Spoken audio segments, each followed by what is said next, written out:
I am Rustico SM De La Fuente, a retired labor attaché from the Republic of the Philippines. My topic this time is the role of labor attaches in countries in crisis. Luckily, I have that experience of being part of our contingency team or special action team for the first Gulf War, the Israel Hezbollah war, and even in some killer quakes in Taiwan. What the importance of having labor attaches as part of contingency operators uh, is their closeness to the workers, and they are very, very uh, good instruments for the containment of panic. That's the first role. Panic starts whenever there is crisis, and whenever there is panic, migrant workers can do so many things which must not be done. Left to their own devices, they may run here and there. They may even go to the deserts and have camp there. And without proper orientation, they would be suffering more when they should not. And so, first was the containment of panic, and how you do it. Even prior to any crisis, it is part of our duty as labor attaches, as far as Philippine government is concerned, to have this special training on contingency planning. And contingency planning involves the community themselves. So we always organize community volunteers way ahead of any crisis.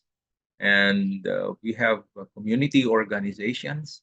Their leaders are being designated as coordinators in case of crisis, and they are given basic orientation on how to handle groups and how to make contingency plans or how to become part of our contingency plan. So we use contingency plans developed through the years. We started evolving our contingency plan in the 1990s, particularly the first Gulf War.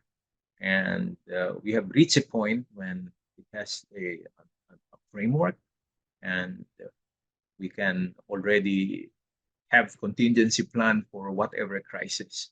Uh, in my case, I am experienced and I have experience developing one for even as far as the COVID-19 pandemic.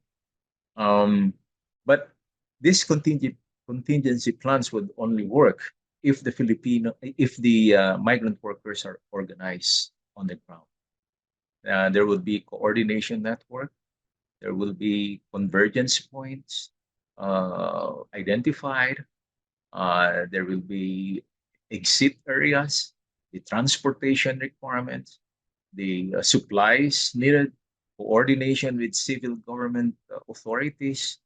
Uh, every country would of course have uh, the civilian defense, and they would always be ready to help embassies to clarify what could be done in times of crisis. So on the part of the Philippine government, we do that way ahead. Uh, we are prepared in the Taiwan Straits if ever there will be exacerbation of the situation there. We are prepared also when it comes to all the Middle East countries. There was even a summit done once in Jordan, I believe, and I think, yeah, that was in 2016 when we had this already consolidated contingency plan for the entire Middle East.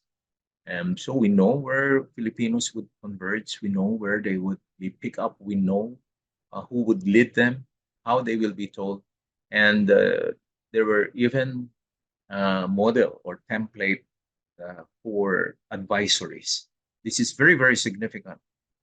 Labor attaches must be able to have this kind of this set of skills on how to make contingency plans and how to implement it. So, in our case, in the Philippine setup, we were able to have contingency plan on site, and if there's needed There would even be augmentation team coming from the Philippines, and they would augment the efforts of the labor attaché. But this paid work would always be from the labor attachés. As I've said earlier, they're very close to the workers. They are in touch with the workers from the point of uh, uh, uh, uh, verifying their employment contracts and giving them advices when it comes to labor concerns.